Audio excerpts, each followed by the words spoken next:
Oke. Mulai ya. Bismillahirrahmanirrahim. Rukun Islam ada? Ada 5. Rukun Islam yang kedua. Sholat. Oke, salat itu wajib tanpa terkecuali bagi siapapun dalam keadaan apapun.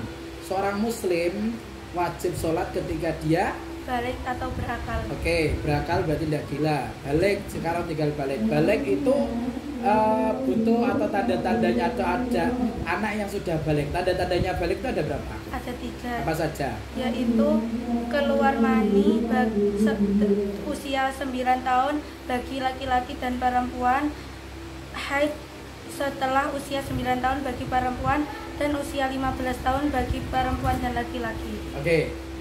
Berarti kamu sekarang kan sudah balik, sudah wajib sholat dan sebagainya. Tadi kamu sholat subuh dari pagi? Sholat. Oke, sholat subuh, sholatmu sah? Sah. Oke.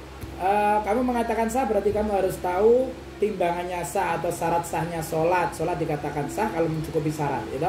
Syarat sahnya sholat ada berapa? Ada 5. Apa saja?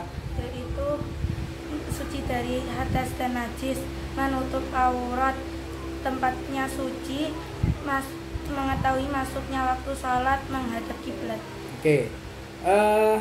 Kamu tadi menyebutkan syarat pertama adalah suci dari hadas dan najis. Sekarang kita mulai dari hadas. Kamu harus tahu ilmu tentang hadas dan najis.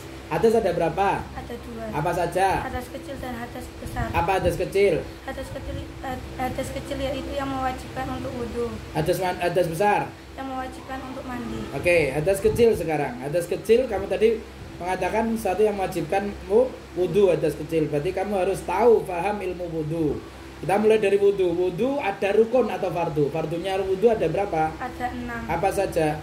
Niat, membasuh wajah, membasuh kedua tangan sampai Ulangi, niat saat? Niat saat membasuh wajah. 2. Membasuh wajah. 3. Membasuh kedua tangan sampai siku. 4. Mengusap sebagian kepala. 5. Membasuh kaki sampai mata kaki. 6. Tertib. Oke. Wudhu, tadi rukunnya fardunya sudah. Wudhu itu sah atau tidak ditimbang dengan syarat sahnya wudhu. Di dalam kitab takrib tidak ada, adanya di Safinah. Jadi syarat sahnya wudhu ada berapa? 10. Sebutkan. Islam tamyiz, suci dari haid dan najis. Ulangi. 3. Suci dari haid dan nifas. 4. 4. Tidak ada yang menghalangi air sampai ke kulit. 5. Tidak ada yang merubah air. 6. Ilmu mengetahui fardunya, 7. tidak meyakini fardu sunnah. 8. Air suci. 9. Masuknya waktu. 10. Mualah. Oke. Wudhu itu bisa rusak, gitu. Bisa rusak, bisa batal, atau yang batalkan wudhu harus paham, harus tahu supaya tahu wudhunya masih atau sudah batal. Yang batalkan wudhu ada berapa? Di kitab takrib ada 6, di kitab Safinah ada 4. Ya, yang di kitab Safinah 4 sebutkan. Keluarnya sesuatu dari jalan depan maupun jalan belakang kecuali mani. Contohnya seperti buang air, kentut, hilangnya akal. Contohnya tidur, pingsan, atau gila kecuali tidur yang pantatnya rapat dengan bumi. 3. Memegang jalan depan dan jalan belakang dengan telapak tangan bagian dalam. 4. Pegang-pegangan laki-laki dan perempuan sama-sama dewasa, bukan mahram, dan Kurang satu, ulangi. Yang keempat, pelan-pelan. Yang keempat, pegang-pegangan laki-laki dan perempuan sama-sama dewasa,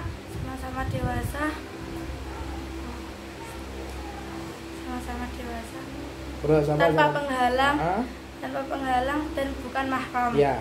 Kemudian ketika wudhu batal, kamu diharamkan berapa hal? 3. Apa saja? Sholat, tawaf, menyentuh atau memegang mushaf Al-Quran. Oke, sekarang terkait hadas besar. Karena syaratnya tadi kan suci dari hadas kecil dan besar. Hadas besar, kamu menyebutkan sesuatu yang wajibkan mandi. Berarti kamu harus punya ilmunya mandi. Fardunya mandi ada berapa? Ada 3. Sebutkan. Niat, menghilangkan najis, meratakan air ke seluruh tubuh. Oke, mandi butuh syarat. Syarat sahnya mandi. Apakah syarat sah mandi sama dengan syarat sahnya wudhu? Iya. Oke, tadi kan sudah hafal tadi. Oke, ada berapa perkara yang menyebabkan seorang wajib mandi atau yang merusak mandi? seseorang wajib mandi ada berapa? 6. Apa saja? Bersetubuh, keluarnya mani, melahirkan, nifas, haid, wafat. Oke, ketika hadas besar kamu dilarang berapa hal? 5. Apa saja? Sholat, melafadzkan Al-Quran, memegang mushaf, tawaf, dan iktikaf atau berdiam diri di masjid. Oke, kamu sudah menjelaskan tentang wudhu dan mandi. Wudhu dan mandi itu membutuhkan namanya air untuk melakukan itu. Berarti kamu harus tahu ilmu tentang air. Air di seluruh dunia dibagi menjadi berapa? 4. Apa saja? Ana susi susi masuti. Ayah, jelaskan. Ana air najis, yaitu air yang kurang dari 2 kulah terkena najis dan tidak berubah, atau air yang mencakup 2 kulah yang terkena najis dan berubah. 2. Suci, mensucikan dan tidak makruh, yaitu air mutlak. 3. Susima, yaitu suci mensucikan tapi makruh, yaitu air musyamas. 4. Suti, yaitu suci tidak mensucikan, yaitu air mustakmal. Dan Air bekas atau air yang tercampur oleh perkara yang air suci. yang berubah. Air yang berubah karena tercampur perkara yang suci. Oke, dari macam-macam air tadi yang afdol, yang bagus untuk wudhu itu yang mana?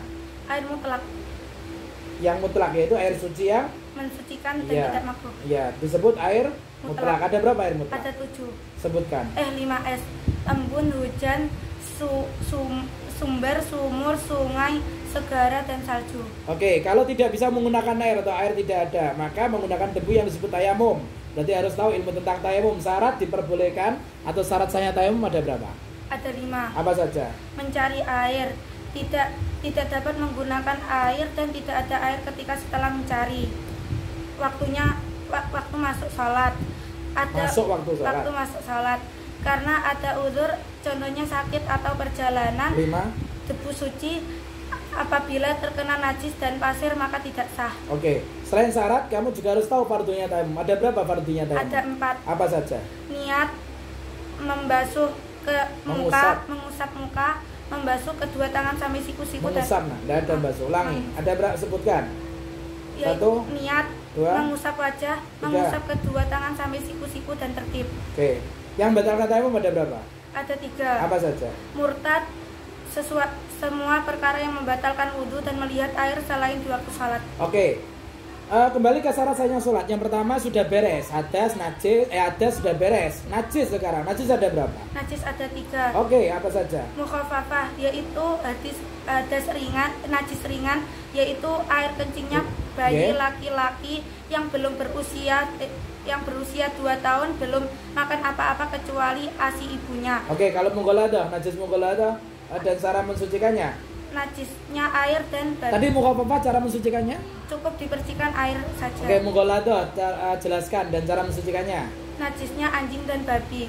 Cara mensucikannya adalah dibasuh air 7 kali, salah satunya dibasuh debu. Oke, najis mukhafafah, mutawasitoh, cara mensucikannya dan cara mensucikannya. Yaitu menghilangkan najis dan Najis mutawasitohnya dulu. najis mutawasito, yaitu najis yang selain najis mukhafafah dan mughaladah. Cara mensucikannya yaitu menghilangkan najis dan mensiramnya dengan air sampai hilang warna, bau, dan rasa. Oke, setelah kamu buang air atau buang hajat karena ada najisnya, kamu wajib Istinja atau cebok. Oke, kembali ke syarat sholat. Syarat pertama sudah. Syarat yang kedua apa? Menutup aurat Oke. Menutup aurat dengan pakaian yang suci. Oke, aurat laki-laki dalam sholat. Pusat sampai lutut. Aurat perempuan dalam sholat. Seluruh tubuh kecuali wajah dan telapak tangan. Aurat perempuan di luar sholat. Dengan non mahramnya yaitu seluruh tubuh, dan kalau dengan mahramnya atau sesama perempuan yaitu pusat sampai lutut. Oke, kembali ke syarat sahnya sholat. Syarat yang ketiga adalah Syarat yang ketiga adalah tempat ibadahnya suci. Oke, selain tempat apa yang saya wajib suci? Badan dan pakaian. Oke, syarat sahnya sholat yang keempat adalah Mengetahui waktunya masuk sholat. Oke, masuk waktu sholat. Oke, berarti kamu harus tahu masuknya waktu sholat dan akhirnya. Oke, kita mulai dari subuh. Subuh masuk dan keluarnya kapan? Masuknya ketika terbitnya fajar shadiq dan keluarnya yaitu ketika terbitnya matahari. Duhur masuk dan keluarnya kapan? Tergelincirnya matahari dan akhirnya yaitu bayangan suatu benda sama dengan benda aslinya. Oke, masuk keluarnya waktu asar. Yaitu ketika bayangan benda lebih dari lebih dari benda aslinya, dan ketika keluarnya yaitu sampai terbenamnya matahari atau bayangan benda 2 kali dari ukuran benda aslinya. Oke, sebutkan waktu maghrib masuk dan keluarnya. Waktu maghrib yaitu ketika terbenamnya matahari dan keluarnya di kitab takrib yaitu itu Oke, sekira cukup. sekira untuk wudhu, memakai pakaian untuk menutup aurat, dan sholat sekedar 5 rakaat. Tetapi ada pendapat yaitu ketika hilangnya mega merah. Oke, waktu isya keluar dan masuk. Hilangnya mega merah dan keluarnya ketika terbitnya fajar shadiq. Oke, syarat sah yang kelima atau terakhir adalah Menghadap kiblat. maksudnya Yaitu menghadap arah Ka'bah bukan bangunan Ka'bah. Oke, kapan diperbolehkan sholat tanpa menghadap kiblat? Ketika ada 2 keadaan, yaitu ketika sangat ketakutan dan ketika Salat sunnah dan menaiki kendaraan di atas dan kendaraan ketika safar. Oke, misalnya apa sholat dalam keadaan takut itu? Ketika perang, kebakaran, ketika barang kita diambil, kebanjiran, gempa, dan lain-lain. Oke, rukun fardunya sholat ada berapa? Ada 18. Sebutkan. Niat, berdiri bagi yang mampu, takbiratul ihram, membaca Al-Fatihah serta bismillah, karena bismillah adalah keseluruhan dari surat Al-Fatihah. Bagian dari Al-Fatihah. Terus 5. Ruku, 6. tumakninah pada rukuknya, iktidal, tumakninah pada iktidalnya, 9. sujud 2 kali, tumakninah pada sujudnya, 11. duduk di antara 2 sujud, 12. tumakninah di duduknya, tahiyat 12. akhir, membaca 14. tasyahud, membaca sholawat bagi Nabi SAW, 16. salam yang pertama, 17. niat keluar dari sholat, 18. tertib. Oke, selesai ya.